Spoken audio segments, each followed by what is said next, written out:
Bakit umuwi ka? Tapos na bang trabaho mo? Hindi pa po. Kaya ako umuwi para sabihin sa inyo na naaksidente si tatay sa trabaho niya. Anong lagay ng tatay mo? Nasaan siya ngayon? Tumawag sa akin si Ninong Victor. Dinala na raw nila sa ospital si tatay. Hindi ko na po maintindihan ang sinasabi ni Ninong eh. Natataranta na rin kasi ako eh. Puntahan na natin siya. Alam mo ba kung saang ospital? Opo, tara na po.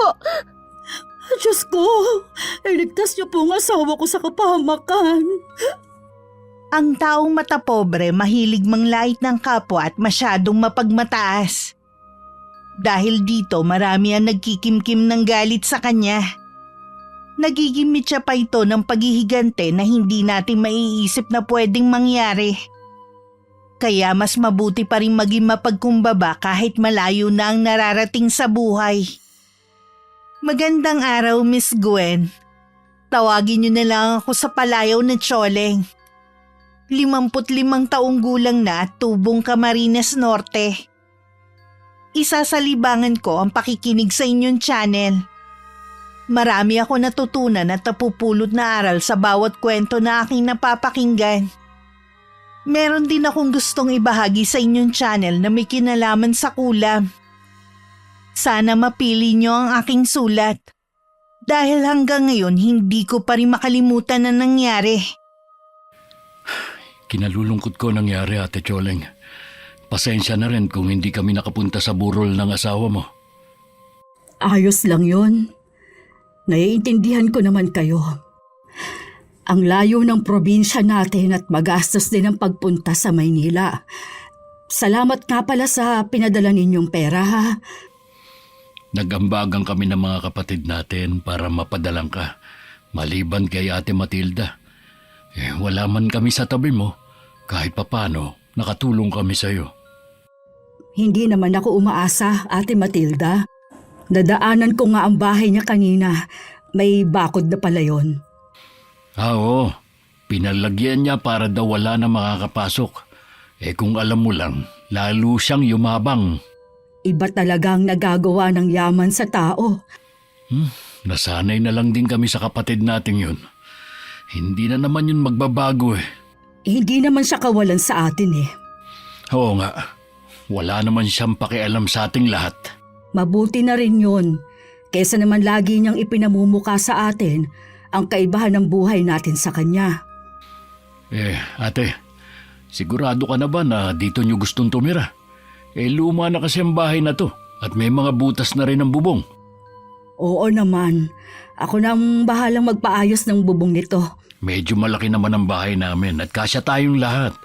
Gusto ko lang na maging komportable ang pag-uwi ninyo. Ayos lang kami ng anak ko dito. Ayaw din naming makaabala sa inyo. Hindi na kita pipilitin. Kapag may kailangan kayo, pumunta ka lang sa bahay. Nasan nga pala si Dina? Sabi niya mag-iikot-ikot lang daw siya hindi naman lalayo yun. Siguradong maninibago ang anak mo. Ang layo naman kasi ng lugar natin sa maingay na syudad na kinalakhan niya. Bago kami umuwi dito, masinsinan ko siyang kinausap.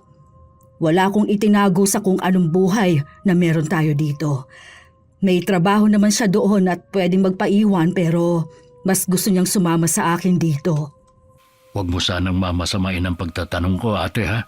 Nagtataka lang kasi ako bakit naman bigla yata ang pag-uwi niyo dito sa atin? Sa pagkakaalam ko, maayos naman ang lagay niyo sa Maynila kahit wala na si Kuya Lando. Hindi madali na mawala ng katuwang sa buhay. Gusto ko lang makalimot sa nangyari sa amin. Kung mananatili kami doon, lagi ko lang maaalala si Lando. Oo nga, mahirap mawalan ng asawa. Naiintindihan na kita. Napansin ko, ang laki na rin ang ipinagbago ng lugar natin Oo, malaki na nga kahit papano. Sumasabay na ang barangay natin sa ibang lugar. Yun nga lang, mahirap pa rin ang ilan sa mga tao rito. Kasama na tayo. Kaya sabi ko sa mga anak ko, mag-aral mabuti. Dahil yun lang ang may pamamana namin sa kanila ng nanay nila. Tama ka, sa mga anak na lang natin tayo bumawi. Maayos naman ang buhay namin sa Maynila. Hindi marangya pero hindi rin naman hikaw sa buhay. Pare-pareho kasi kami may trabaho. Ang asawa ko bilang foreman. Ang anak kong si Dina sa isang drugstore nagtatrabaho bilang pharmacy assistant. At nananahi naman ako. School uniform ang madalas kong tinatahi. Dahil sa nangyaring aksidente, nagbago ang buhay namin. Kaya pala iba ang pakiramdam ko ng mga oras na yun. Naalala ko pa nang sabihan ko ng araw na yun ng asawa ko na wag munang pumasok. Pero nagpumilit pa rin siya dahil may darating daw ng mga materyales para sa paggawa ng building.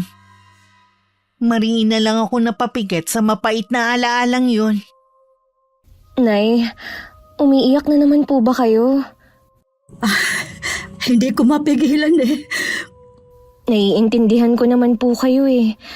Kahit ako, nalulungkot pa rin sa pagkawala ni Itay. Pero kailangan po nating magpatuloy sa buhay. Alam ko naman yun. Hindi naman porke lagi ako umiiyak eh. Habang buhay na lang na magdadalamhati. Hindi matutuwa ang Itay mo kung patuloy tayong nakakulong sa kalungkutan. Kung kailangan niyo po ng makakausap, nandito lang ako ah. Salamat anak. Alam ko namang nariyan ka lagi para sa akin. Nay, akala ko po pupuntahan niyo ang mga kapatid niyo.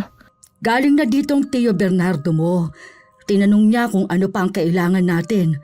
Bukas ko na lang siguro pupuntahan ang iba pa naming kapatid. Ano nga palang masasabi mo sa lugar na ito? Okay naman po. Maraming puno, hindi tulad sa pinanggalingan natin. Puro halaman sa paso na lang ang makikita. Hindi mo ba namimiss ang tinirahan natin at ng mga kaibigan mo? Syempre, namimiss po. Pero masasanay din ako dito. Tsaka may Facebook naman po eh. Kaya lagi pa rin kaming mag-uusap ng mga kaibigan ko. Kayo lang po ang inaalala ko. Pasensya ka na anak ha. Alam ko na bigla ka sa naging desisyon ko na umuwi dito. Inaamin ko po na nagulat ako dahil nasa Maynila ang kabuhayan natin. Pero alam ko na tama lang ang ginawa ninyo. Kung nandun nga naman kayo, mas lalo nating maaalala si Itay. Napakalawak talaga ng pag-unawa mo. Siya nga pala, kung gusto mong maghanap ng trabaho pwede naman. Naiisip ko nga po yan eh. Sa ngayon po gusto ko munang i-enjoy ang lugar kung saan kayo lumaki. Sa bagay, marami pa tayong dapat ayusin sa bahay na ito. Buti nga, hindi nasira sa paglipas ng mga taon. Matibay pa rin ang bahay na ito kahit sa bagyo. Ang tibay nga po ng pagkakayari ng bahay na ito. Ang ganda ng kahoy na ginamit. Nagpahanap na ako kay Bernardo ng gagawa ng bubungan. Marami na daw kasing butas. Mabuti na yung habang maaga pa maipaayos na. Nay, matanong ko lang, makikipagkita ba kayo sa isa ninyong kapatid? Si Ate Matilda ba ang tinutukoy mo? Opo. Hindi, anak. Maliban na lang kung siya mismo ang pupunta dito. Bakit mo naman naitanong? Gusto ko lang po siyang makita ng personal. Yung mga pinsan mo, hanggat maaari ayaw siyang makita. Ikaw naman, gusto mo siyang makilala. Ano po ba ang ugali niya? Sinabi ko na sa'yo. Iba na ang ugali niya mula nang magkapera siya. Kinalimutan na niya kami bilang mga kapatid. Ganon po ba? Oo. Kaya mabuti pa. Tulungan mo na lang ako maglinis. Ayokong matulog na maalikabok ang mga kwarto.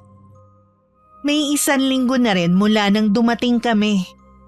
Nakadalaw na rin kami ng anak ko sa mga kamag-anak namin. Kasalukuyang ginagawa nun ang bubong ng bahay nang dumating si Ate Matilda. Hindi na ako nagtaka na nakarating na sa kanya ang balita tungkol sa amin.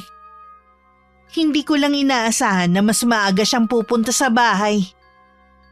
Kahit sa itsura, malaki na rin ang pinagbago niya. Mas lalong naging mataray ang dating niya. Totoo nga ang balitang nakarating sa akin. Bumalik ka ng araw kasama ng anak mo. Kumusta ka na ate? Mabuti. Siguro naman Nagkwento na sa'yo ang mga kapatid natin. Oo, hindi mo man lang ba ako kukumustahin? Ang gusto kong malaman kung bakit ka bumalik. At dito pa talaga sa bahay ng mga magulang natin tumira. Namatay na si Lando. Biyuda ka na pala. Anong kinamatay niya? Aksidente sa trabaho niya. 3 sila pero siyang may matinding tama sa ulo. Ganun talaga ang buhay. Una-unahan lang yan. Ibig sabihin yan dito na talaga kayo titira? Wala naman akong nakikitang masama kung dumito ako sa bahay na ito. Pag-aari naman ito ng mga magulang natin. Matagal na silang patay at tayo na magkakapatid ang nagmamay-ari ng bahay na ito. Sana bago mo tirhan, nagpaalam ka muna. Bago ako umuwi dito sa atin, nakausap ko na si Bernardo. Sinabi ko ang plano ko at pumayag naman ang mga kapatid natin. Sa kanila ka lang nagpaalam pero sa akin hindi. Sa paanong paraan kaya ako makakapagsabi sa'yo kung ikaw mismo ang lumayo sa amin dahil iba na ang katayuan mo sa buhay? Kahit anong sabihin mo, hindi pa rin tama ang ginawa mo. May bahay ka na naman, di ba? Bakit hindi mo nalang ipaubaya ang bahay na ito sa amin? Sigurado naman ako na hindi malaking kabawasan sa iyo ang bahay na ito. May karapatan din ako sa bahay na ito. Hindi pwede na kayo lang ang magdidesisyon. Hindi ko naman ito inaangkin.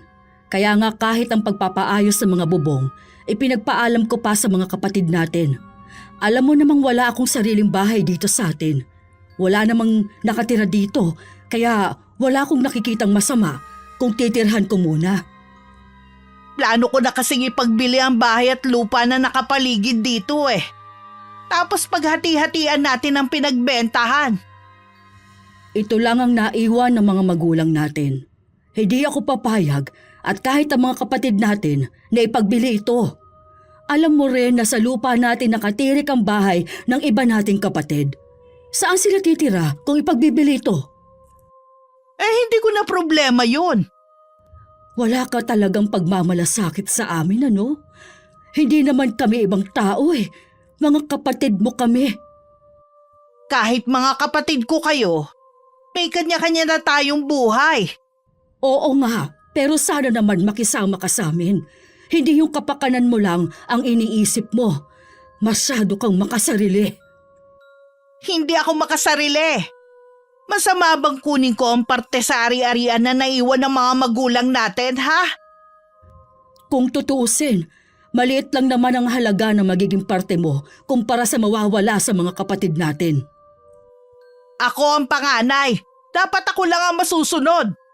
Wala na kayong magagawa. Naghahanap na ako ng buyer kaya kung ako sa inyo, maghanap-hanap na kayo ng malilipatan. Ate, sandali lang. Wala na tayong dapat pag-usapan. Kararating mo lang, huwag kang magpabida rito. Napakuyom na lang ako ng kamao. Wala pa rin talagang pinagbago si Ate Matilda. Bata pa lang kami, makasarili na siya.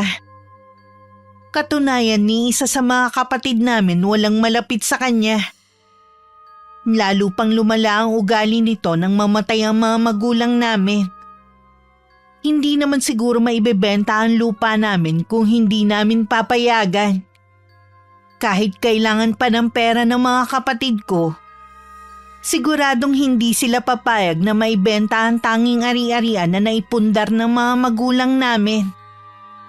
Hoy Bernardo! Oh, Ate Matilda, ikaw pala. Galing ka na ba sa lumang bahay? Oo. Nalaman ko kasi na dumating si Choleng. At dun pa sa bahay na yun sila titira ng anak niya. Oo. Wala naman kasing nakatira. Mabuti nga may tatao na ron. Bakit ka pumayag na dun sila tumira? Bakit hindi? May karapatan naman si Ate Choleng na tumira doon. Hindi niya kailangan magpaalam pero nagsabi siya sa amin bilang respeto. Balak ko nang ibenta ang bahay at lupa na minana natin. Mabuti pa ngayon pa lang maghanap na kayo ng matitirhan. Hindi mo pwedeng gawin yan. Hindi lang ikaw ang may karapatan na magdesisyon sa minana natin. Ako ang panganay kaya tama lang na ako ang masunod. Hindi kami papayag. Huwag mong gamitin ang pagiging panganay mo para mapasunod kami. Hindi na kami mga bata na kaya mong sindakin. Gusto ko lang makuha ang parte ko.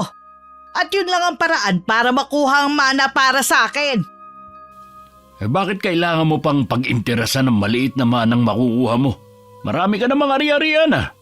Hindi pa ba sapat sa'yo yun, ha? Wala kang pakialam sa mga ari-ari ang meron ako. Ang gusto ko yung parte ko sa iniwan ng mga magulang natin. Hindi mo rin maibebenta ang bahay at lupa kung hindi kami pipirmang lahat. Mag-isip ka nga, Bernardo. Kapag naibenta natin to, hindi mo na kailangan mo problema kung saan kukuha ng panggasto sa pag-aaral ng mga anak mo. Kaya kong pag-aralin ng mga anak ko nang hindi kailangang magbenta. Kaya nagkandakuba na kayong mag-asawa sa pagtatrabaho para lang mapag-aral ang mga anak nyo. Wala ka nang pakialam sa bagay na yon, ate. Kakausapin ko ang mga kapatid natin. Nasisiguro ko na hindi rin sila papayag sa gusto mong mangyari. Huwag mo kong pangunahan. Alam kong makukumbinsi ko rin sila. Hapon na nung matapos ang pag-aayos ng bubong. Mag-isa lang din ako sa bahay dahil umalis si Dina kasama ang mga pinsan niya. Naglilinis ako nang dumating si Bernardo. Tiningnan pa nito ang bagong palit na bubong. Nararamdaman ko naman na may iba siyang sadya sa akin kaya siya nagpunta.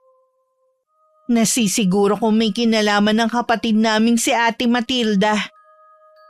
Mabuti at napaayos mo na ang bubong bago dumating ang tag-ulan. Oo nga. Ayun lang naman ang nakikita kong sira nitong bahay eh. Sabi nga ng anak ko, para daw siyang bumalik sa nakaraan dahil sa pagkakayari ng bahay natin.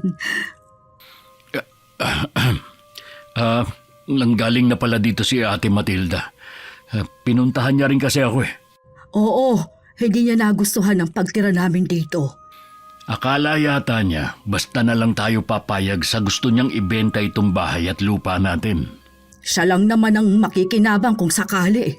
Isa pa sa naiisip ko, gusto na niyang tuluyang putulin ang ugnayan natin sa kanya. Kung meron lang sana akong pera, babayaran ko na parte niya para manahimik na siya. Pwede naman siguro natin paghati-hatian, kaya lang baka mahirapan kayo dahil may mga pinapaaral pa kayo. Eh yun nga eh. Sana wala siyang mahanap na bibili. Kahit naman makahanap siya ng bibili, hindi naman tayo pipirma, kaya wala siyang magagawa. Huwag niya laging panakot ang pagiging panganay niya. Naturingan ngang panganay, wala namang pagmamalasakit sa mga kapatid. Sarili lang niya lagi ang iniisip mula pa noon.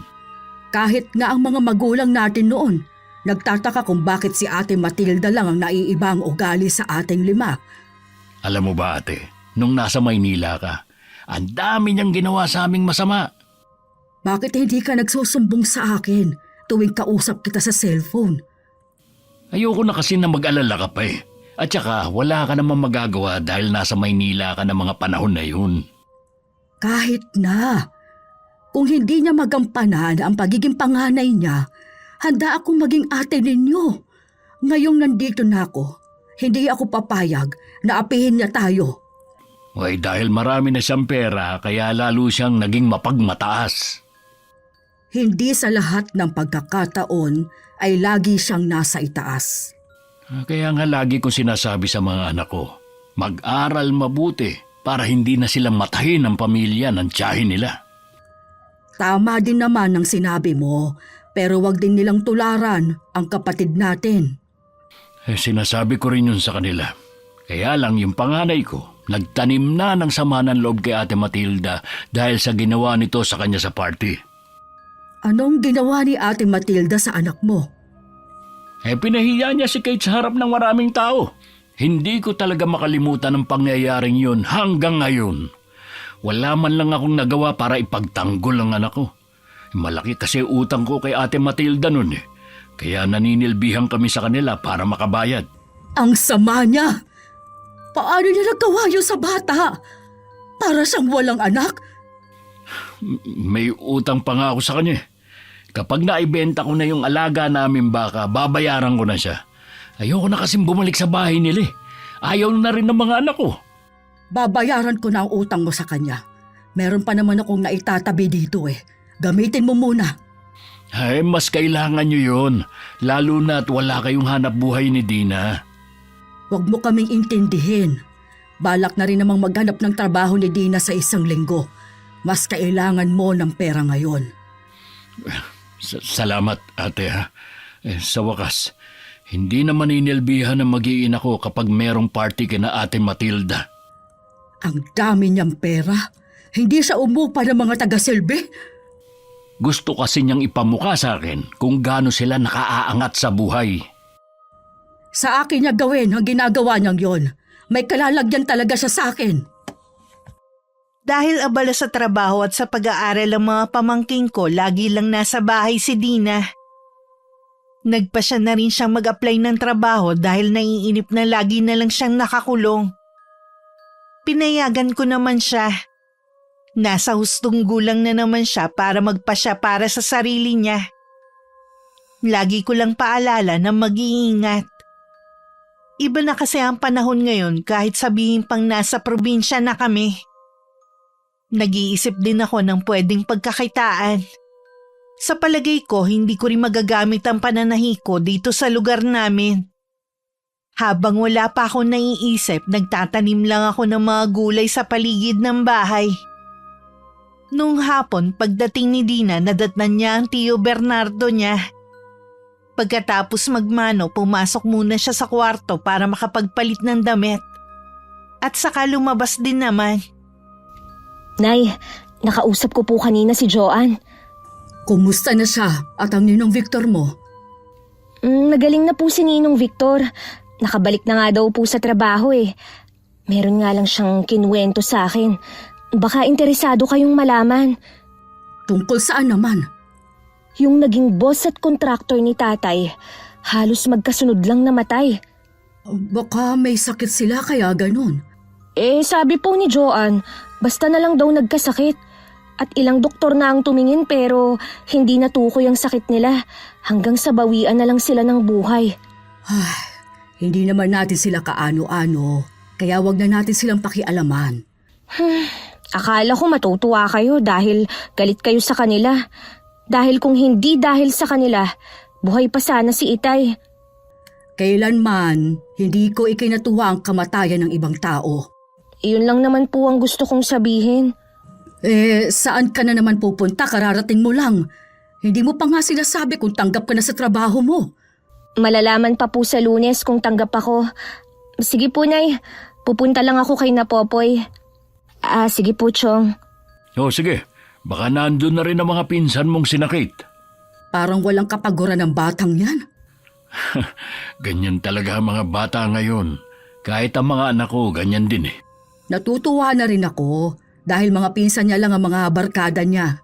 Wala ba siyang naiwan ng mga kaibigan sa Maynila? Meron naman. Hindi pa yata umabot ng 5 mga kaibigan niya.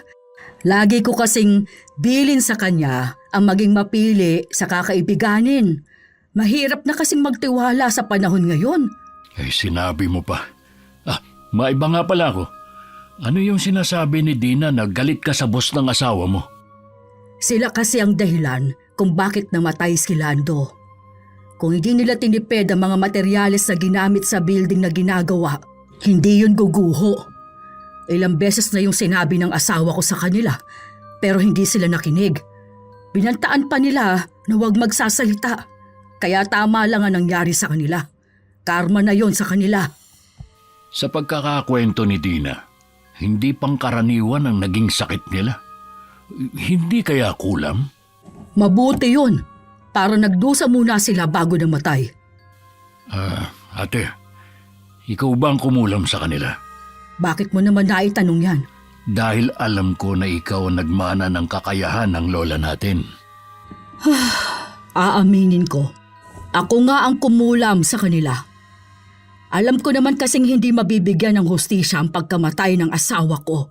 Kaya yon ang ginawa ko sa kanila. Kaya ba bigla kayong napauwi dito sa atin? Yon ang unang beses na ginawa ko yon. Ayoko ng paghinalaan nilang may kinalaman ako sa nangyari. Baka kasi may makatuklas na kulam ang nangyari sa kanila. Hindi ko alam kung anong pinagdadaanan niyo mag-ina. Kaya wala ako sa posisyon para husgahan ka sa ginawa mo. Nabulag ako sa matinding galit pero kahit kailan, hindi ako nagsisisi sa ginawa ko. Tama lang na mabawasan ang mga masasama at mapanlamang sa kapwa sa mundong ito. Bago ang araw ng Lunes, may tumawag kay Dina at sinabing tanggap na siya sa trabahong inaplayan niya. Sa bagong bukas na drugstore siya magtatrabaho. Masaya ako para sa kanya. Hindi pa nga siya nakakapag-umpisa, sinabi na agad niyang siya na ang bahala sa lahat ng mga gastusin namin sa bahay. Wala namang problema sa akin. Pero gusto ko rin na may ambag ako sa gastusin gaya nung sa Maynila pa kami nakatira. Dumating ang araw ng Lunes. Nauna pang nagising sa akin si Dina. Halata sa kanya na excited na siyang magtrabaho. Ako naman pagkaalis ng anak ko, inumpisahan ko na ang mga gawain. Nang nag-aayos ako sa kwarto, nakita ko ang maliit na kahon ng sapatos na pera ang laman. Naalala ko na papahiramin ko nga pala ng pera si Bernardo para mabayaran na niya ang natitirang utang sa kapatid namin. Papuntahin mo sa linggo ang mag-ina mo. Kailangan ko ng tagahugas. Birthday kasi ni Roger. Hindi ko na papupuntahin na mag-ina ko sa kahit anong handaan sa inyo. Dahil ba sa nangyari dati? Para yun lang eh. Masyado naman yatang sensitive ang anak mo. Hindi marunong makisakay sa biro ng mga bisita. Biro ba yung pagbintangan mo ang anak ko na kumuha ng cellphone ng isa sa mga bisita nyo? Pinahiya mo ang anak ko sa maraming tao. Kahit nakita na ang cellphone at napatunayang hindi siya ang kumuha, hindi ka man lang humingi ng tawad. Nagawa mo pa magbiro sa mga bisita mo na walang ibang kukuha, kundi siya. Pamangking ko lang siya. Tapos gusto mo kong magpakumbaba sa kanya, ha? Bakit hindi? Ikaw naman talaga may kasalanan eh. Kung ayaw mong papuntahin ng mag-ina mo, bayaran mo na lang ang utang mo sa akin. Gusto ko ngayon na mismo. Alam mo namang hindi ako agad makakakuha ng pera ngayon. Wala akong pakialam. Basta bayaran mo ko. Talaga bang wala ka ng konsiderasyon sa akin, na kapatid mo? Wala akong kapatid na hampas lupa. Grabe ka na talaga. Hindi mo ba naiisip na baka balang araw lalapitan mo rin kami? Bakit naman ako lalapit sa inyo, ha? Ni hindi nyo nga matulungan ng mga sarili nyo eh. Ako pa ang tutulungan ninyo? Nagpapatawa kay Ata Bernardo. Hindi sa lahat ng oras pera ang ginagamit sa pagtulong. Ako na ang nagsasabi sa iyo kailanman hindi ako lalapit sa inyo. Baka kayo pa ang lumapit sa akin para magmakaawa na tulungan ko kayo. Huwag kang magsalita ng tapos. Baka kainin mo din ang mga sinabi mo. Ang dami mo pang sinasabi. Bayaran mo na ako ngayon nang makaalis na ako. Wala nga sabi akong pera ngayon. Bigyan mo ako ng ilang araw. Ako mismo maghahatid sa bahay mo. Pinapaikot mo lang ako eh. Ang gusto ko ngayon mo na ako bayaran. Dahil kung hindi, ipadala mo sa bahay ang mag-ina mo. Sinabi ko naman na. Magkano ba ang utang ni Bernardo sa'yo? Ate Choleng. Nasa 10,000 pa. Sa ganong halaga lang? Grabe mo nang matahin ang kapatid natin? Hindi biro ang halagang yon, ah. Babayaran ko na para tumahimik ka na. At baka hindi ka makatulog ng dahil lang sa halagang yon.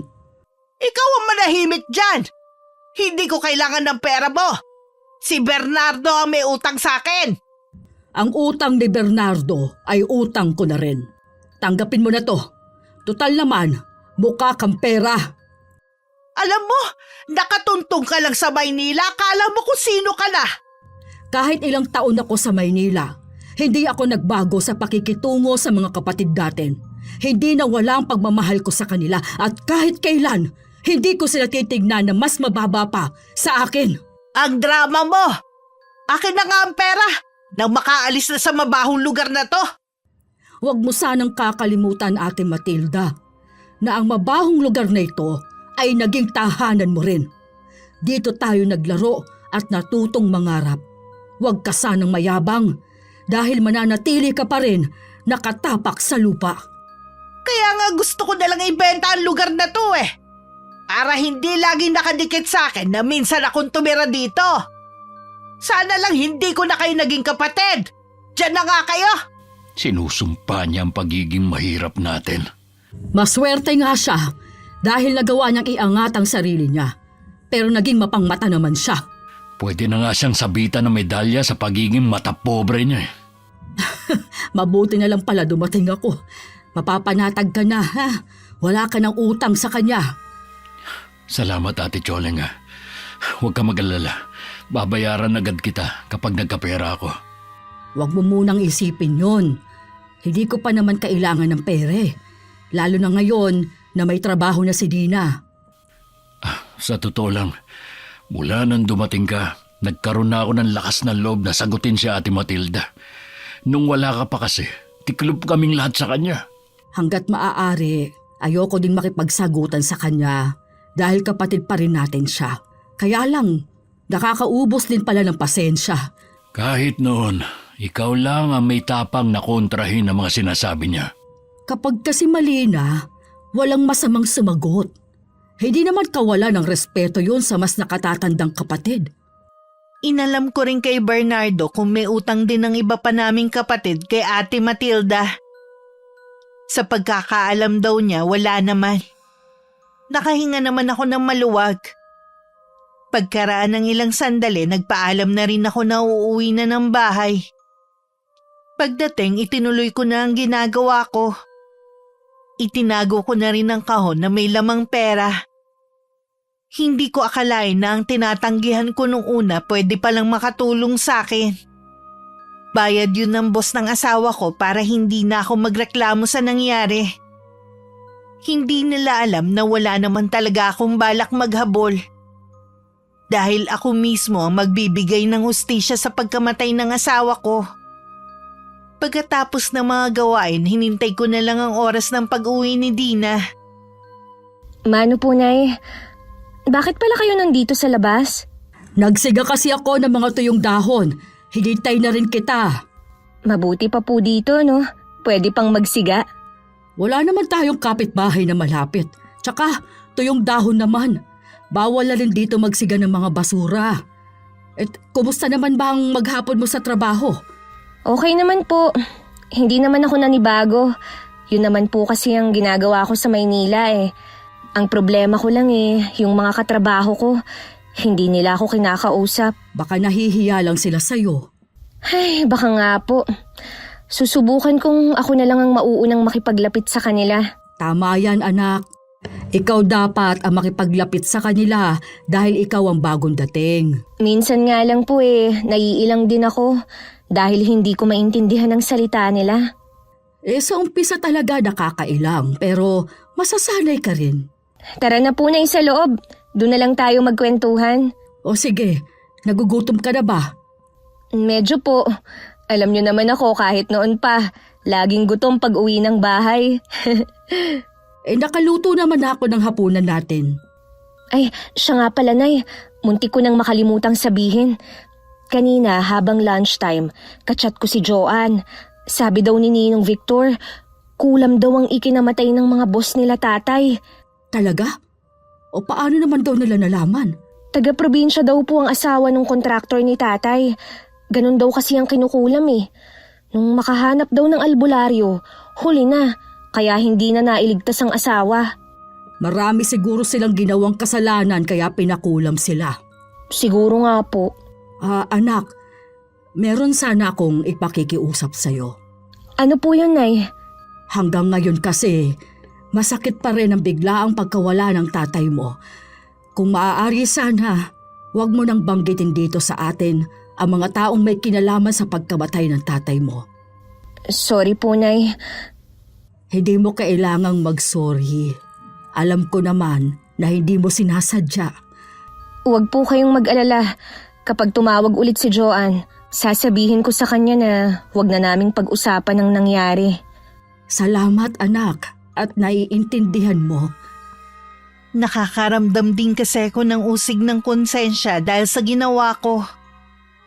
Kahit ano pang dahilan ko sa mata ng tao, lalo na sa mata ng Diyos, malaking kasalanan ang ginawa kong pagganti. Iniisip ko rin ang mga naulila nilang mahal sa buhay. Sinasabi ko nilang sa sarili ko kung hindi ko yun ginawa. Siguradong hanggang ngayon hindi pa rin nabibigyan ng hustisya ang nangyari kay Lando. Nang sa tingin ko rin handa na akong magtrabaho, tinanggap ko ang alok na trabaho ng kakilala ko sa isang paggawa ng iba't ibang kakanin. Isang hapon pag-uwi ko, bigla akong natigilan sa pagpasok ng bahay. Nakarinig kasi ko ng mga yabag sa di kalayuan at mga boses na nag-uusap. Mula sa likurang bahagi ng bahay, lumabas si Ate Matilda at 3 nitong mga kasama. Anong ginagawa ninyo dito? Sino ang mga yan, Ate Matilda? Sila ang mga interesado na bumili ng lupa natin. Pumayag na ba kami na ibenta ang lupang mula pa sa mga magulang natin? Wala ka na rin naman magagawa eh. Anong wala? Kung hindi kami papayag, hindi mo rin ito maibebenta. Huwag mong lokohin ang mga kasama mo. Itikom mo nga yung bibig mo ha. Pakikinabang rin kayo kapag naibenta na ang lupang to. Ang sabihin mo, ikaw lang ang makikinabang. Baka nga balak mo pang suluhin.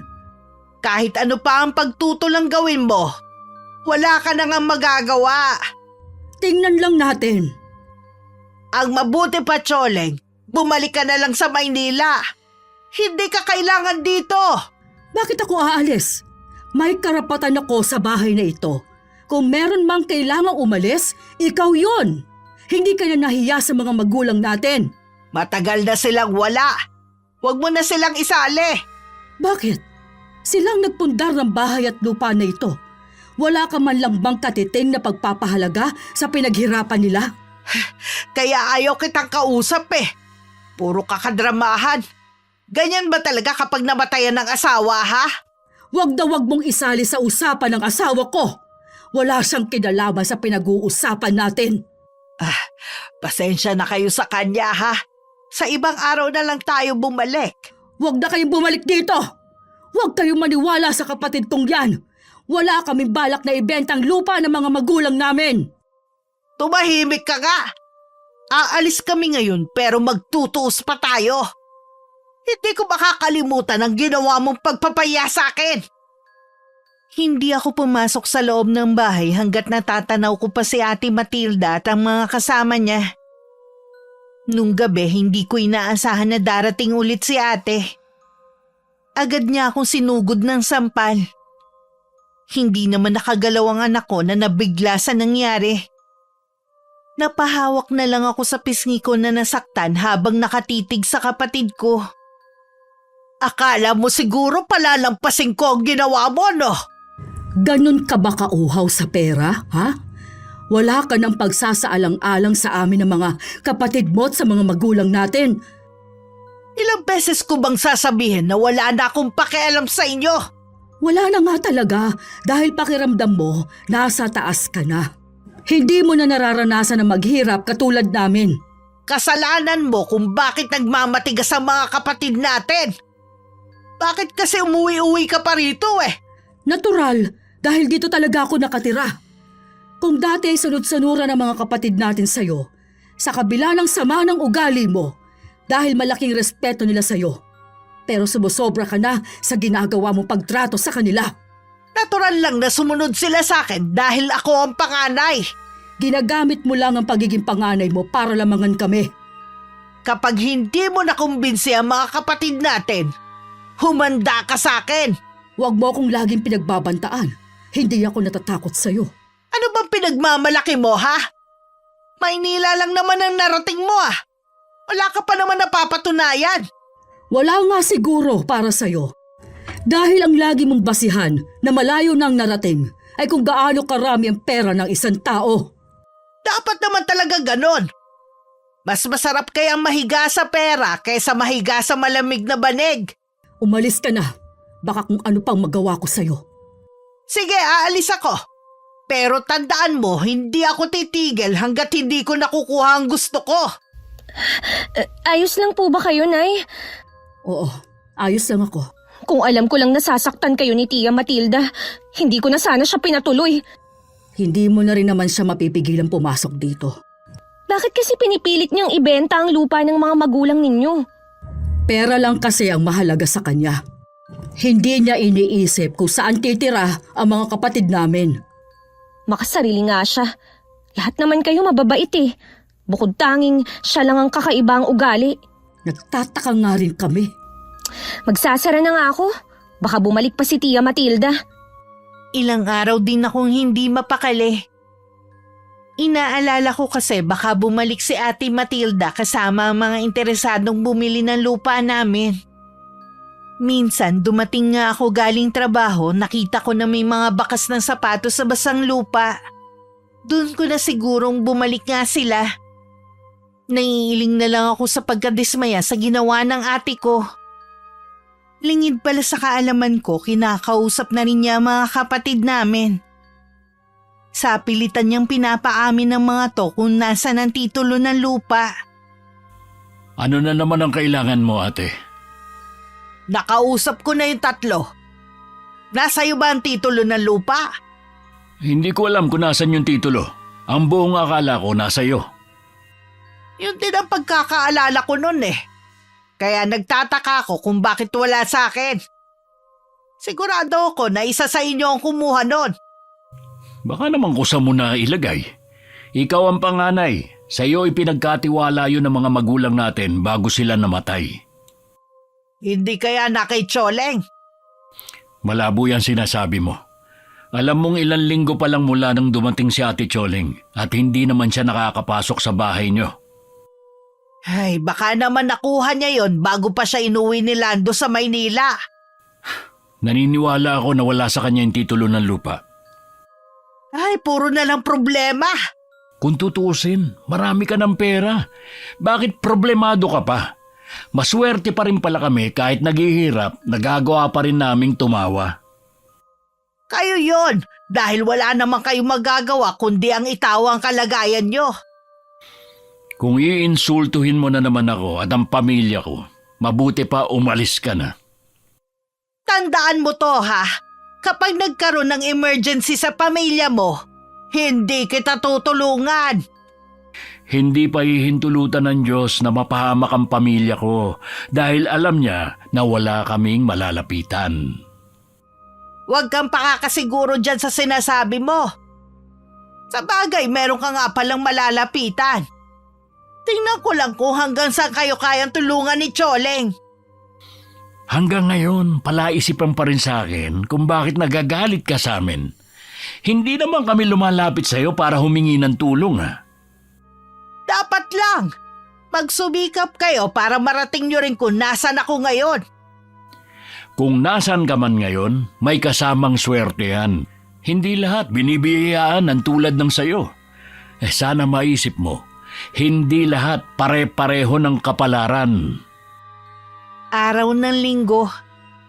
Naisipan kong puntahan muna si Bernardo para makipagkwentuhan. Gusto ko na rin itanong sa kanya kung bumalik ba si Ate Matilda sa bahay. Hindi kasi ako mapakali sa nakitang mga bakas ng sapatos sa lupa malapit sa amin. Nadatnan ko siyang nagsisibak ng kahoy. Huminto muna siya sa ginagawa para harapin ako. Naglabas naman ng maiinumang hipag ko bago pumasok ulit ng bahay. Hindi na ako magpapaligoy-ligoy pa. Nanggaling ba dito si Ate Matilda? Sigurado kasi ako na galing siya sa bahay. Nung isang araw, nanggaling siya rito. Pilit akong pinapaamin kung nasaan ang titulo ng lupa ng mga magulang natin. Siya naman ang may hawak nun dahil sa kanya pinagkatiwala. Nasa akin ang hinahanap niya. Ha? Ano? Paanong napunta sa'yo? Hindi ko rin maipaliwanag kung paanong napunta sa akin. Sa Maynila ko nga nakita na nasa gamit ko pala. Itinago ko na lang muna. Tsumitsyempo lang ako kung paano sasabihin sa inyo. Ibig sabihin, matagal nang nasa'yo? Akala nga ni ate nasa kanya lang yun. Kailan lang niya nalaman na wala pala sa pangangalaga niya? Kaya malakas ang loob niya na kahit hindi tayo pumapayag, ay naghahanap siya ng buyer dahil akala niya nasa kanya. Ingatan mo ate Choling ang titulo. Huwag mong hayaang makuha niya yan, kundi kawawa tayo. Hindi talaga. Huwag mo na lang banggitin sa iba nating kapatid. Baka kasi madulas pa sila at masabi kay Ate Matilda. Huwag kang mag-alala. Magiging tikom ang bibig ko sa bagay na ito. Nag-iisip nga ako na ibigay na lang ang parte niya para hayaan na lang niya tayo sa mga buhay natin. Kinausap ko nga mga kapatid natin sa bagay na yan. Kapos din sila ngayon. Pero gusto nilang naiisip mong plano. Kahit sila kasi, nahihirapan na rin pakisamahan si Ate Matilda. Makakagawa din tayo ng paraan. Tiwala lang. Bakit hindi mo nga pala kasama si Dina? May pasok siya ngayon. Bukas pa ang day off niya. Hindi ka naman ba nahihirapan sa trabaho mo ngayon? Hindi naman. Nakakangalay lang ang paghalo. Kung may makikita ka na mas magaan na trabaho, pwede ka namang umalis dyan. Ayos na sa akin ang ganitong trabaho. Sa edad kong ito, di na ako pwedeng mamili pa. Tsaka magkasama naman kami ng asawa mo sa trabaho. Sabi nga ni Letty, masipag kang araw at hindi mareklamo sa trabaho. Kahit naman kasi nasa Maynila ako, sanay ako sa hirap doon. Gusto nga ng mga anak ko na magtrabaho sa Maynila pagkatapos ng pag-aaral nila. Hindi ko alam kung papayagan ko ba, lalo na puro sila babae. Kabisado ni Dina ang Maynila. Kung halimbawang gusto ng anak ko na bumalik doon at magtrabaho, pwede mo namang pasamahin sila. May mga kamag-anak din naman ang asawa ko doon. Pwede nga. Ayoko rin namang maging hadlang sa pangarap nila. Kaya lang, bilang ama, nakakapag-alala rin kung sila lang ang makikipagsapalaran sa Maynila. Ay paano? Saka na lang tayo magkwentuhan. Pauwi na kasi si Dina. Gusto nun, may pagkain na agad pag uwi sa bahay. Nag-aagaw na rin ang liwanag at dilim nang umuwi ako sa amin. Malayo pa lang natanaw ko ng bukas ang pinto pero walang ilaw ang buong bahay. Kaya alam ko na wala si Dina. Nasisiguro kong sinara ko yun kanina. Tinapa ko pa ang susi sa bulsa ng suot ko. Binilisan ko pa lalo ang mga hakbang. Nang makapasok ako, dumiretso agad ako sa kwarto. Biglang nanghina ang mga tuhod ko. Napasandal na lang ako sa dingding dahil pakiramdam ko anumang sandali bibigay ang katawan ko. Hindi ko alam kung gaano katagal ako nasa ganung ayos nang marinig ko ang papalapit ng mga yabag. Nay, Nandito ako. anong nangyari dito? Bakit nakasabog ang mga gamit natin? Ninakawan ba tayo? Ganun na nga anak. Nasisigurado kong natangay ng mga taong yon ang pera sa kahon ng sapatos. Wala na itong laman. Nay, meron po akong sasabihin sa inyo. Kinuha ko po yung pera sa kahon.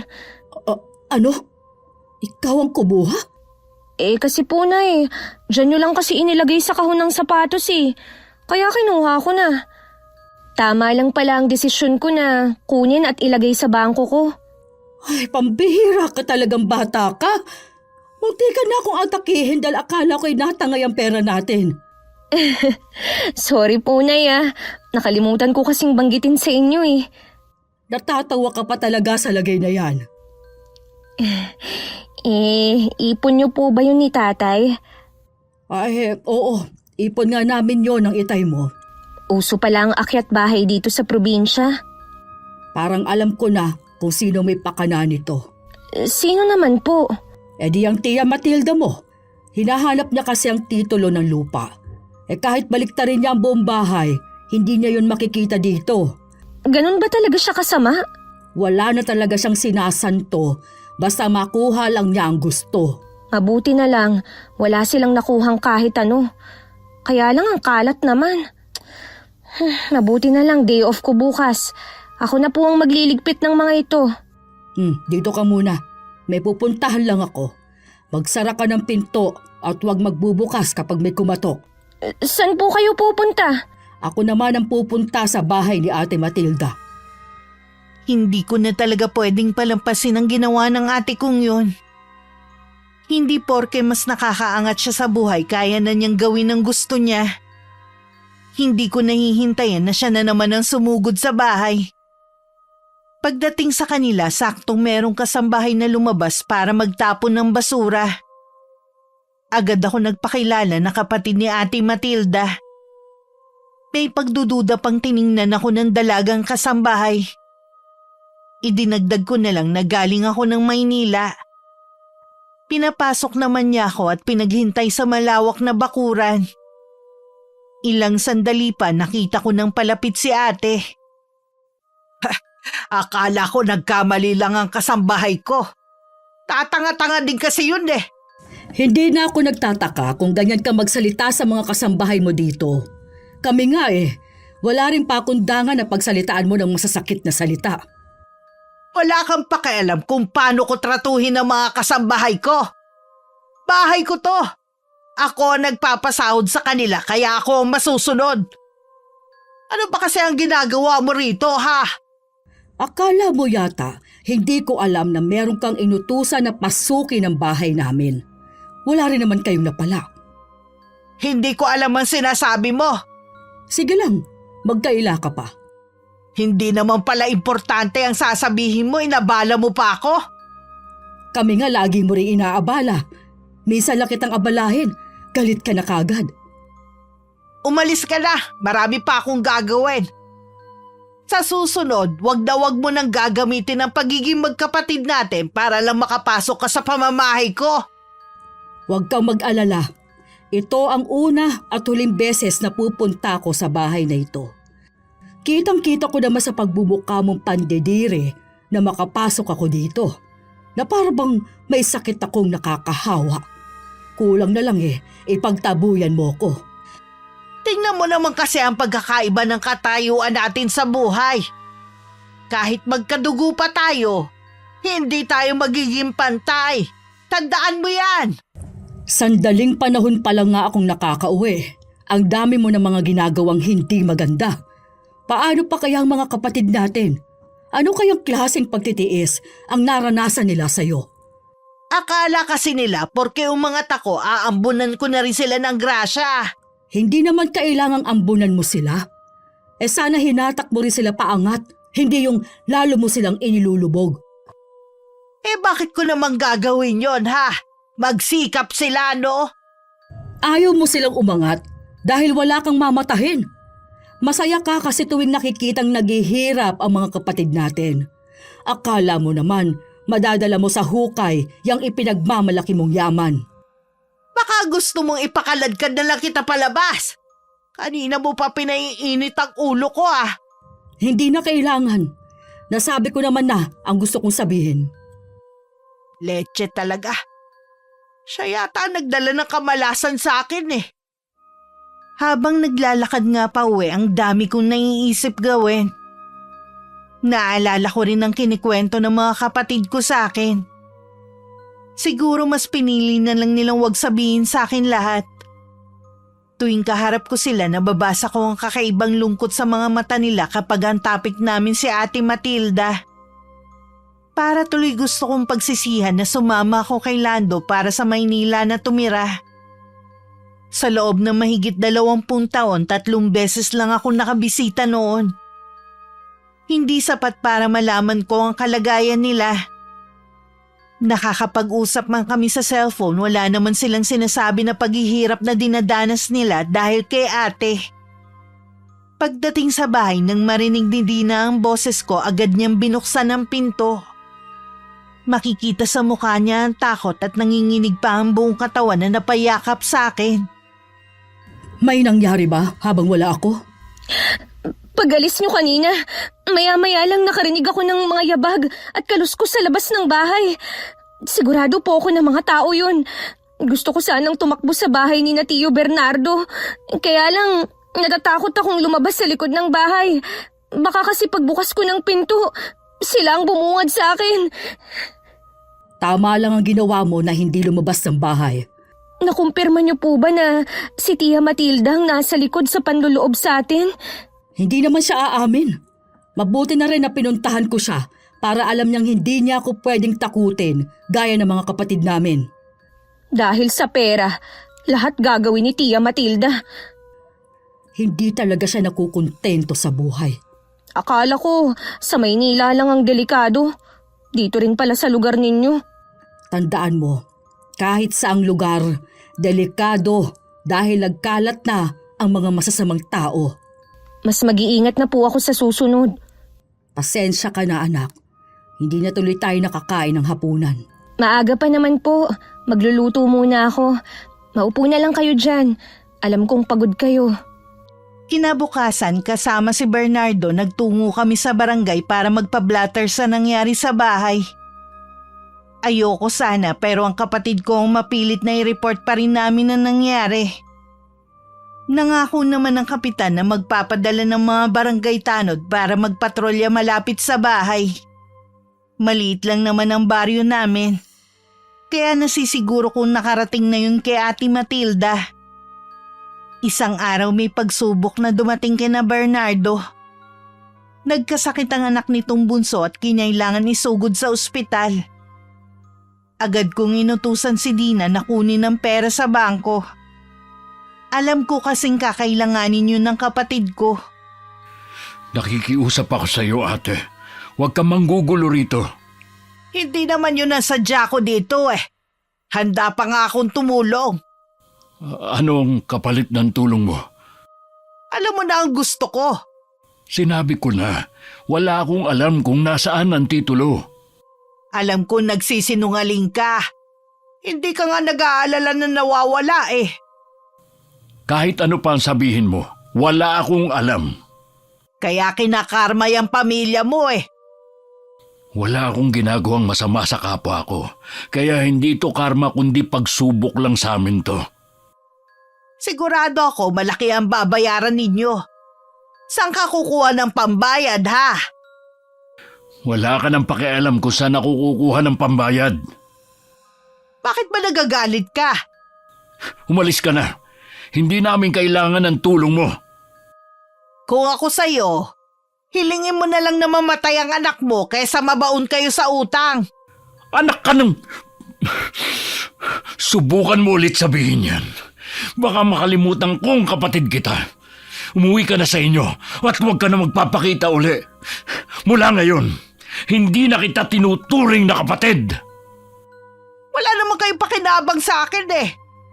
Kaya okay lang na huwag niyo akong ituring na kapatid kahit kailan. Hindi ka nakakatulong. Lalo mo lang sinasaktan ang kalooban ng kapatid natin. Nag-aalok lang ako ng tulong pero kung ano-ano nang sinabi niya. Narinig ko mga sinabi mo. Ikaw ba?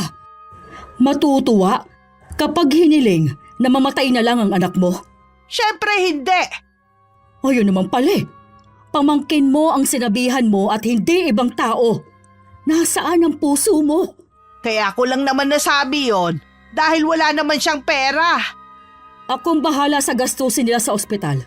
Tutulong ako na walang hinihingi na kapalit. Saka naman kukuha ng pera? Eh pare-pareho naman kayong pobre. O ibenta na lang natin ang lupa. Maaaring mahirap lang kami, pero busilak naman ang kalooban namin at yon ang nagpapayaman sa amin. Ay, nag-uumpisa ka na namang magdrama. Mabuti pa, alis na ako. Bernardo, kung magbabago ang isip mo, sabihan mo lang ako. Napakasama niya para sabihin yon. Huwag mo na lang siyang pansinin. Siguro, kailangan sanayin na ang mga sarili natin na ganun siyang magsalita. Salamat nga pala, ate. Pinahiram mo na naman ako ng pera. Wala yon. Hindi ko naman kayo matitiis. Dapat pala ikaw ang yumaman eh. Dahil sigurado ako na marami kang matutulungan. Hindi naman kailangan maging mayaman para makatulong. Kung ano lang ang makakaya natin sa pagtulong, edi yun lang ang ibigay natin. Bumuti na rin ang lagay ng bunsong anak ni Bernardo at nakalabas na ng ospital. Sa bahay na lang siya nagpapagaling at tuloy pa rin ang pag-inom ng gamot. Minsan dumalaw ako at nagdala na rin ng prutas. Bala ko sana makipagkwentuhan kay Letty nang tawagin ako ni Bernardo. Iginiya niya ako sa labas para dun mag-usap para hindi marinig ng mga anak niya. Nagtataka man, nakinig na lang muna ako sa sasabihin niya. Napag-usapan na din namin to ng asawa ko. Sa palagay ko, tama naman siya. Ano ba ang gusto mong sabihin? Gusto kong kulamin mo si Ate Matilda. Ano? Seryoso ka ba sa sinasabi mo? Oo, Kapatid pa rin natin siya. Paano mong naiisip na gawin niya sa kanya? palibasa kasi wala ka dito ng maraming taon. Hindi mo alam kung anong pagtitiis namin sa ugali ni ate. Lagi na lang niyang pinamumukha ang katayuan namin sa buhay. Sobrang nanliliit na kami. Naiintindihan ko ang hinanakit ninyo sa kanya. Kahit ako, nagagalit din. Pero mas mabuting iwasan na lang natin. Maniwala ka sa akin, Ate Choling. Manggugulo pa rin sa atin ang kapatid nating yun hanggang masira na lang ang ulo natin sa kanya. Hindi kasi biro ang ipinagagawa mo. Hindi pa ako bihasa sa paggamit ng karunungang itim. Pwedeng mamatay si Ate Matilda sa gagawin ko. Eh di mas mabuti. 4 na lang tayong maghahati sa lupa ng mga magulang natin. Pati ba naman ikaw? Sakim na rin? Masakim si Ate Matilda. Sa dami ng atraso niya sa atin, tama lang na hindi na natin siya partihan. Alam ko na nagagalit ka lang dahil sa nangyari sa ospital. Pero isipin mo naman, hindi siya pinakinggan dahil masama ang gusto niyang mangyari. Magpalamig ka na muna. Alam ko, malilinawan din niyang isip mo. Sigurado na ako sa gusto kong mangyari. Tandaan mo sana, ang bawat sumpa at sakit na hihilingin sa kapwa natin ay may kapalit. Handa ako sa magiging kapalit. Alam kong nabubulagan ka lang ng galit. Hindi galing sa puso mo ang sinasabi mo. Alam kong mabait ka at hindi naghahangad ng masama sa kapwa. Hindi lang pala ako nag-iisip na kulamin si Ate Matilda. Pagdating sa bahay, natulala akong bigla dahil sa pag-iisip. Gusto ko sanang turuan ng leksyon ng ate ko kung paano mawawala sa kanya ang yaman na lagi niyang pinagyayabang. Gusto ko lang sana matuto siya magpakumbaba. Pero wala akong maisip na kulam na pwede kong gamitin sa kanya. Kinuha ko ang libro ni Lola Marcela. Binasa ang mga nakasulat na Latin sa bawat pahina. Nasa kalagitnaan na ako nang marinig ko na may tao sa labas. Parang boses ni Ate Matilda. Sino na naman ang mga kasama mo? Gusto nilang makita ang kabuuan ng lupa. Sa tingin mo kaya maibebenta mo ang lupa? Ni hindi mo nga hawak ang titulo eh. Huwag mo nang alalahanin ng bagay na yon. Magagawa naman yun ng paraan eh. Sa pamamagitan ng pera mo?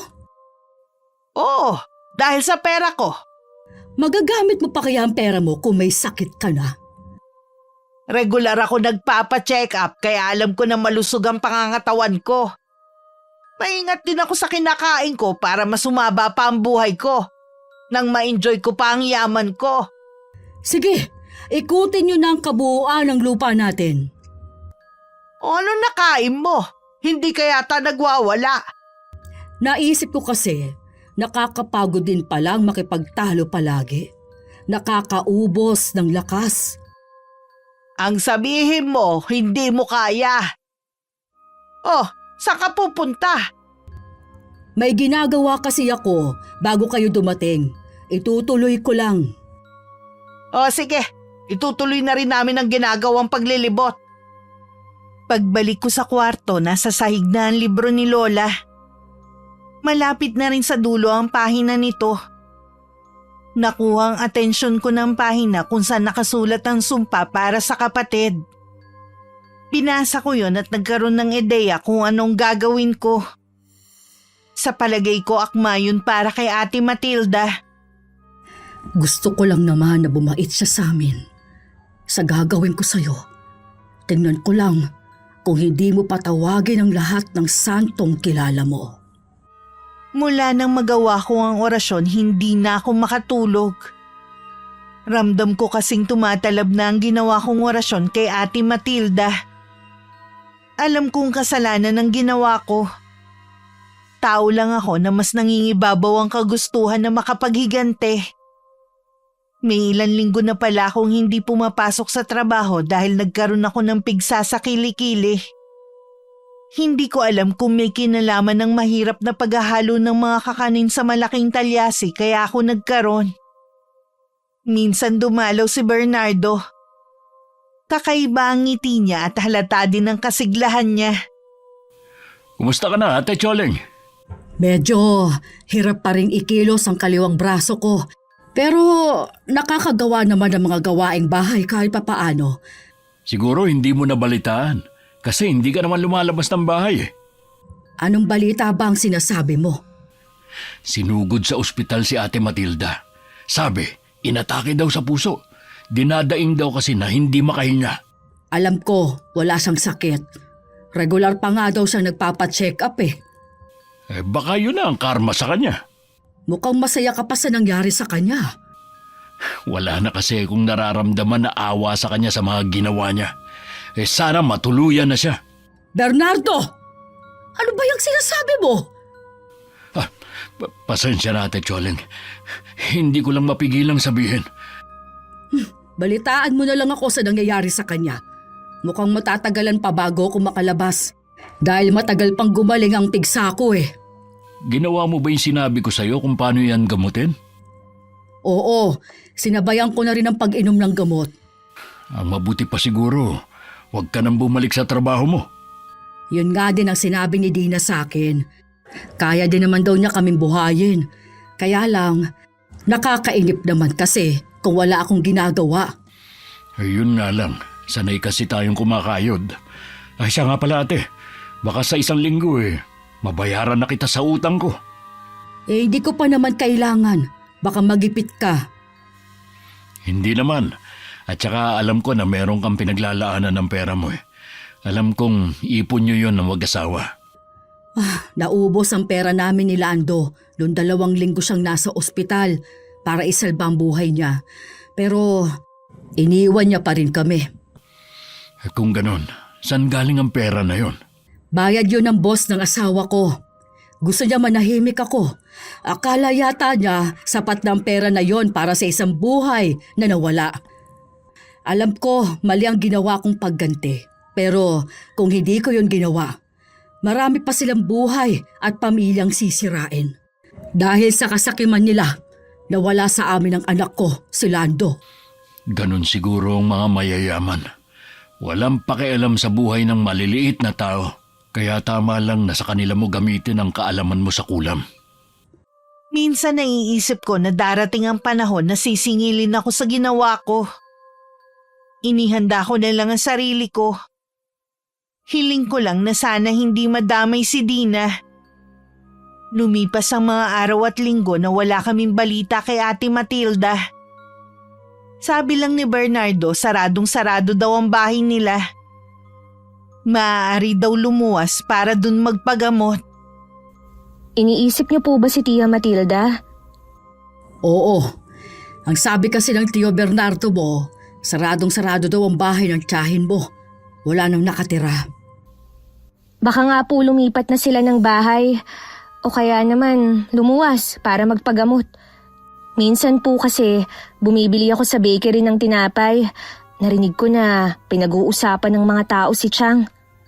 Ano ang narinig mong pinag-uusapan nila? Malala nga daw ang sakit nito at malaki na ang nagagastos ng pamilya pero hindi pa rin gumaling-galing sa sakit. Kung mauubos ang pera nila sa pagpapagamot niya, baka yon ang maging dahilan para maisip niya mga maling ginawa. Siguro nga po, hindi ko rin makitaan ng mga tao ng simpatsya sa kanya Ganon din kasi si Chang sa kanila, pati sa atin. Kahit ang mga anak niya, minsan binati ko. Tiningnan lang ako mula ulo hanggang paa. Bakit hindi mo yan sinabi sa akin? Ayoko na lang pong palakihin. Kung ayaw nila sa akin, di wag. May iba pa naman kaming mga pinsan na tanggap at kasundo ko Sila din naman ang kawawa balang araw. Yung mga taong pinakikisamahan nila dahil may pera, balang araw, hindi na nila maaasahan. Habang nag-uusap kami ng anak ko, dumating naman si Bernardo. Nagmano muna si Dina bago nagpaalam na may gagawin lang sa kwarto niya. Alam mo ba na iba na pala ang may-ari ng bahay ni na Ate Matilda? Oh, sino na daw? Hindi siya taga rito. Malaki daw ang utang ng bayaw natin sa taong nakausap ko, kaya ang bahay ang naibayad. Alam niya ba kung nasaan ang pamilya ni Ate Matilda? Ang alam lang daw niya, nagpapagamot. Unti-unti nang nawawala sa kanyang lahat. Alam ko na meron kang ginawa sa kanya. Ayokong pag-usapan yan ngayon. Naiintindihan ko na ayaw mong ipaalam kay Dina ang sekreto mo. Hindi ako masaya sa ginawa ko sa kapatid natin. Alam kong naghihirap na siya ngayon, pati ang pamilya niya. Tama lang sa kanya na bumalik sa pinanggalingan niya para maramdaman niya kung paano maging pangkaraniwang tao. Naghihintay na lang kami ng mga kapatid ko kung anong balita kay Ate Matilda. Nang hindi na nga nagpapakita sa amin ng kapatid namin, naging tahimik na ang mga buhay namin. Kaya hindi ko rin sila masisi kung bakit gusto nilang wag na itong magpakita kahit kailan. Isang araw habang nagtatabas ako ng damo sa labas ng bahay, biglang dumating si Ate Matilda kasama ang asawa nito at mga anak. Nakatsinelas lang silang mag-anak at pangkaraniwan ng suot, hindi tulad ng dati. Nakatingin lang ako sa kanila dahil hindi ko alam kung anong sasabihin ko.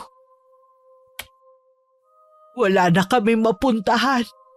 Kahit ang mga kapatid ni Roger pinagtabuyan na kami. Hindi kayo maaaring tumira kasama namin ng anak ko. Kahit sana sa silong lang kami ng bahay, may karapatan naman ako dyan . Hindi naman kita inaalisan ng karapatan, pero sana irespeto mo ang privacy naming mag-ina. Alam ko naman, aalis din kami kapag nakapagpagawa na ng kubo ang asawa ko. Marunong ba siyang gumawa ng kubo? Magpapatulong sana kami kay Bernardo at sa bayaw natin. Pasensya na kayo. Tatanggapin ko kayo, pero sa silong lang kayo ng bahay. Malinis naman doon dahil laging nililinis. Salamat, Choleng. Ano ba kasi ang nangyari sa'yo? Naubos na ang pera namin sa pagpapagamot sa akin at sa mga utang. Ibig sabihin, naghihirap na kayo. Ganun na nga. Hindi mo nga madadala sa hukay ang pera mo, pero dito pa lang sa lupa, naubos na. Kung hindi lang ako nagkasakit hindi mangyayari to sa akin. Alam mo ba kung anong sakit mo? Hindi ko alam. Hindi rin kasi matukoy ng doktor Pumunta na kayo sa silong ng bahay. Dadalhan ko na lang kayo ng pagkain. Sa buong pag-uusap namin, nakayuko lang ang bayaw ko at 2 pamangkin. Halata sa kanilang nahihiya sa sitwasyon nila ngayon. Hindi naman nagustuhan ni Dina ang ginawa kong pagpapatira sa mga to. Sa kauna-unahang pagkakataon, noon lang siya tumutol sa desisyon ko. Naiilang ako sa kanila, Nay. Lalo't may kasama na tayong lalaki. Sa silong ko naman sila pinatuloy Malinis naman at meron pang papag. Hindi sila basta makakapasok dito sa bahay. Kahit na po, Nay. Pansamantala lang naman sila titira dito. Kakausapin ko ang Tiyo Bernardo mo na tulungan ang bayaw namin na gumawa ng kubo. Buti kung pumayag si Chong. Pakikiusapan ko siya. Dito ka lang muna sa kwarto mo. Dinalhan ko muna ang kapatid ko at pamilya niya na makakain bago ko umalis para puntahan si Bernardo. Nang magharap na kami ng kapatid ko, bigla ako natigilan. Hindi ko alam kung paano ko sasabihin sa kanya na nasa bahay ang ate namin. Ano bang sasabihin mo, ate? Natulala ka na kasi. Nasa bahay kasi si Ate Matilda at ang pamilya niya. Ha? Anong ginagawa niya sa inyo? Wala na silang mapupuntahan, kaya ako sila tinanggap sa bahay. Sa atin din pala sila lalapit sa huli. Kaya pala ako nandito para humingi ng tulong kung paano sila mapapagawaan ng kubo. Marami akong ginagawa ngayon eh. Hindi ko sila matutulungan. Sa iba na lang sila lumapit. Ayoko rin silang nasa bahay dahil naiilang sa kanila si Dana. Kahit alang-alang sa pamangkin mo. Sige na nga. Sasama ako sa iyo, Pau. Gusto ko rin makita kung ano na ang kalagayan ng matapobre nating ate. Malayo pa lang kami sa bahay nang humahangos na sinalubong na kami ni Dina. Bigla naman akong kinabahan na baka may masamang nangyari. Nay, may iba silang balak. Kaya pala gusto nila sa bahay tumira. Anong ibig mong sabihin? Nahuli kong naghahalongkat sa kwarto niyo si Tia Matilda. Meron siyang hinahanap na kung ano. Mali ka talaga na tinanggap mo sila, ate. Baka yung titulo lang ang gusto nila, kaya sa'yo sila lumapit. Sandali! Bernardo! Hintayin mo kami! Kaya pala iba ang kutob ko sa kanila. Gusto kong maawa sa kalagayan nila. Pero iba ang nararamdaman ko. Malakas din ang pakiramdam mo katulad ng lola namin. Nararamdaman mo kapag may masamang balak ang isang tao. Tara na, sundan na natin ang Tio Bernardo mo. Pagdating namin, matindi na ang pagtatalo ng dalawa kong kapatid. Umaawat naman ang bayaw namin at tahimik lang sa isang tabi ang mga anak nila. Umawat na rin ako. Hinila ko palayo si Bernardo dahil baka hindi ito makapagpigil at masuntok niya ang bayaw namin. Pagkatapos ko kayong tanggapin dito sa bahay, ganyan pa ang gagawin mo? Ano bang hinahanap mo? Ang titulo ba? Akala ko ba magagawan mo ng paraan dahil mapera ka? May karapatan din ako sa bahay na ito. Alam ko din nasa iyo ang titulo. Huwag ka nang magkaila. Umalis na lang kayo rito. Isang malaking pagkakamali ang ginawa ni Ate Choling na tanggapin kayo. Bastos ka! Sino ka para paalisin kami? Baka nakakalimutan nyo. Ako ang panganay sa ating magkakapatid. Hindi ka na naming kapatid. Wala nang tumuturing sa iyong kapatid dito. Si Ate Choling na ang panganay dahil siya naman ang tunay na may malasakit sa amin. Anong sinabi mo? Bakit hindi mo panindigan na sinasabi mo noon na kahit kailan hindi ka lalapit sa amin? Sinabi ko ba yon? Wala akong maalala. Sana naman, Ate Matilda, matuto kang magpakumbaba. Wala ka ng pera. Kami na lang ang pwedeng makatulong sa'yo. Meron pa kapag naibenta na ang lupa natin. Hindi mo nga maibebenta kung wala kaming pahintulot. Ang magagawa lang namin, ibigay ang parte mo, pero hindi namin alam kung kailan kami magkakapera. Ganon? Oo, yan ang nagagawa ng pagiging mapagmataas mo eh. Nawala sa iyo ang lahat. Ang magagawa lang namin sa ngayon, pagawaan kayo ng kubo para may matirahan kayo. Ganito na ba talaga ang magiging buhay namin? Tanggapin nyo na lang na hanggang doon na lang kayo. Oo, tanggap ko ng talo na kami. Tutulong pa rin ako sa abot na makakaya ko. Pero Ate Choling, Kung hindi natin siya tutulungan, wala na rin tayong pinagkaiba sa kanya. pasalamat ka. Hindi mo katulad si Ate Choling. Umuwi ka na muna, Bernardo. Kausapin mong bayaw natin na kung pwede kang tulungan. Hindi naman tatanggi yun sa pakiusap mo eh. Sige, uuwi na muna ako. Sige na, ate. Bumalik na muna kayo sa silong nitong bahay. Siya nga pala, hindi ba kumikirot ang mga sugat mo? Sa gabi lang kumakati kaya hindi ako makatulog. May ibibigay ako sa iyong langis. Makakatulong yun sa'yo. Salamat, Choling. Kinabukasan inumpisahan na ang paggawa ng kubo. Malapit lang yun sa bahay namin para hindi malayo sa igiban ng tubig. Mabilis lang naman nagawa ang titirhan ng mag-anak. Pansamantala ako na lang muna ang nagbibigay sa kanila ng pagkain. Nag-apply na rin ng trabaho ang asawa ni Ate Matilda pero hindi na ito bumalik. Iniwan na niya ang pamilya niya. Kinausap ko ang anak ko na magtanong-tanong sa kakilala na pwedeng pasukan ng 2 pinsan. Tanghali yon, nagdala ko ng ulam sa kubo ng kapatid ko. Naabutan ko siyang nakahiga at nilalagnat. Salamat sa pagpunta mo. Ako sana ang pupunta sa inyo pero hindi ko kaya maglakad eh. Nasan bang mga anak mo? Bakit iniwan ka mag-isa? Hindi raw nila kaya ang tumira dito. Tuwing lumalabas daw sila, kung ano-ano daw naririnig nila sa mga tao. Wala daw silang mukhang maiharap. Mas gusto nilang sumama sa boyfriend nila. Huwag ko na lang daw sila intindihin. Yun pa talaga ang ginawa nila sa halip na tulungan ka. Walang dapat sisihin kundi ang paraan ng pagpapalaki ko sa kanila. Masyado ko silang binusog sa luho at kawalan ng simpatsya sa kapwa. Hayaan mo na lang na matuto sila sa buhay. Malaman nila na hindi pala ganun kadali ang mabuhay sa mundong ito. Kung wala lang nga akong iniindang sakit, maghahanap na rin ako ng trabaho. Ayoko na kasi maging pabigat sa inyo. Kahit anong mangyari, kapatid ka pa rin namin. Dadamayan kita sa abot ng makakaya ko. Patawarin mo ko, Choleng. Ninyong lahat. Nagsisisi na ako sa mga nagawa ko. Alam kong malapit na akong mamatay. Bakit mo naman nasabi yan? May iba ka pa bang sakit na hindi sinasabi?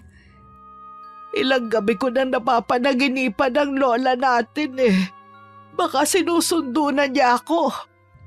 Panaginip lang yun. Baka ang gusto lang niyang ipahiwatig, magbago ka na. Hindi ko alam. Sana wag niya na muna akong kunin. Gusto ko pang mabuhay para maituwid ko mga pagkakamali ko nagawa sa inyo. Gusto ko pang bumawi. Hindi ka pa mamamatay. Lagnat lang yan. Hintayin mo ako dito. Kukuha lang ako ng gamot sa bahay. Huwag mo akong iwan. Natatakot ako mag-isa. Sandali lang naman ako. Kapag kaya mo nang maglakad, iuuwi na kita sa bahay. Hindi na kita hahayaan na mag-isa sa kubo na ito. Pangako yan. Oo naman. Sandali lang ako. Pag-uwi sa bahay, agad kong kinuha ang libro ni Lola Marcela. Binasa ko ang nakatuping pahina. Hinanap ko ang lunas sa ginawa kong orasyon. Habang binabasa ko ang dapat gawin para mabawi ang sumpa na iginawad ko, panay naman ang tulo ng luha ko. Diyos ko, patawarin niyo po ako sa nagawa kong malaking kasalanan sa kapatid ko. Hindi ko sinasadya na mailagay siya sa alanganin. Gagawin ko ang lahat para gumaling lang siya. Pagbalik ko sa kubo, natutulog na si Ate Matilda. Itinabi ko muna ang gamot at saka ko nilagyan ng basang bimpo ang noo niya. Inaapoy pa rin siya ng lagnat ng mga oras na yon. Tsaka ko inilabas ang pulang kandila. Sinindihan ko yun sa tabi niya. Kapag natunaw yun, tsaka lang mapuputol ang sumpa. Nang magising siya, tsaka ko siya pinainom ng gamot. Unti-unti na rin bumubuti ang pakiramdam niya. Hindi na kasi siya ganun kainit. Para saan ang pulang kandila na yan? Naalala ko kasi ang sinabi ni Lola Marcela sa akin nung bata pa tayo. Kung sa tingin ko daw ay may sumasalbahe sa atin, magsindi lang daw ng kandila para itabo yun. Naisip ko nga rin na baka meron nagpakulam sa akin eh. Pero hindi ako nagagalit sa ginawa niya. Alam kong gusto lang niya akong turuan ng leksyon. Sa tingin ko naman natuto ka na. Oo, marami akong natutunan. Nawawala rin pala ang halaga ng pera. Naalala ko nung nasa ospital ako na wala ng silbi ang pera ko dahil hindi nila ako mapagaling. Iniwan ako ng asawa ko at mga anak dahil wala na kaming pera. Ngayon ko na pag-isip-isip na walang halaga ang mga yon. Nakita ko rin kung sino ang mga taong handang dumamay sa akin na walang kapalit. Naniniwala ako na babalik din sila sa'yo. Sana nga. At kapag dumating ang araw na yun, 2 kamay ko pa silang tatanggapin. Maiksi lang ang buhay natin. Ayoko na mabuhay sa puro sama ng loob at galit. Gusto ko na lang iparamdam sa kanila ang pagmamahal ko. Sa ngayon mamumuhay muna akong mag-isa. Plano ko sana na gamitin ang natitira kong pera sa negosyo. Gusto ko na tulungan mo ako. Talaga? Gusto mo ko maging bahagi ng negosyo mo? Pagkakatiwalaan mo ko? Oo naman. Kaya magpagaling ka na. Oo, magpapalakas na ako agad para masimulan na natin. Napansin ko na mabilis matunaw ang kandilang nasa tabi ni Ate Matilda. Bumabalik na rin ang kulay niya na dating naninilaw. Umaaliwalas na rin ang kanyang muka. Tuloy-tuloy lang kami sa pagkukwentuhan nang dumating si Bernardo at iba pa naming kapatid. Tuluyan na napaiyak si Ate Matilda. Hindi siya makapaniwalang dadalawin siya ng mga kapatid namin. Patawarin niyo ako mga kapatid ko kung hindi ako naging mabuti sa inyo. Hindi pa naman siguro huli para makabawi ako sa inyo. Kahit ano man ang mangyari, kapatid ka pa rin namin. Patawarin mo ko, ate, kung nakapagbitaw man ako ng masasakit na salita sa'yo. Kalimutan na natin ang mga nangyari. Tamang-tama. Mamaya lilipat na si Ate Matilda sa bahay. Tulungan niyo ako sa paghahakot ng mga gamit niya. Mamayang gabi, sa bahay na kayo maghapunan. Magluluto kasi kami. Pasensya na kayo kung wala akong magiging ambag sa inyo. Hindi mo kailangan mag-ambag pa. Kami na ang bahala. Ang mahalaga sa amin, kumpleto na tayong magkakapatid. Walang nakapansin sa mga kapatid ko na tuluyan ng natunaw ang pulang kandila. Abala kasi sila sa masayang pagkukwentuhan. Para bang wala kaming pinagdaanan na sama ng loob kay Ate Matilda. Lihim ako nagpapasalamat na sa wakas nagbago na rin ang kapatid namin. Maliman ang paraan na ginamit ko, naging daan naman ito para magkasundo kaming lahat. Sa kasalukuyan, katukatulong ko si Ate Matilda sa maliit kong karinderya. Tuluyan na rin sila naghiwalay ng bayaw ko. Ang huli naming balita, may bago na itong kinakasama. Ang 2 naman niyang anak pareho ng may pamilya at dumadalaw na lang sa nanay nila. Nag-usap din kami ni Bernardo na ilihim na lang ang ginawa ko sa kapatid namin. Para sa kanya, napabuti pang araw yun. Para maisip ni Ate Matilda ang mga nagawa niyang pagkakamali. Minsan talaga ang pera ang ugat ng lahat ng uri ng kasamaan ng tao. Imbis na tingnan nito bilang biyaya, ito na ang sinasamba ng tao. Gaya ng kapatid ko, marami din ako natutunan sa karanasan kong ito. Hindi lang ang pera ang maaaring maging yaman, kundi maging buo ang pamilya at nagkakasundo. Maraming salamat, Miss Gwen, sa pagpili ng aking sulat. Sana nakapagbigay ako ng inspirasyon at aral na rin sa mga kapwa ko taga-subaybay. Mabuhay po ang inyong channel. Wakas.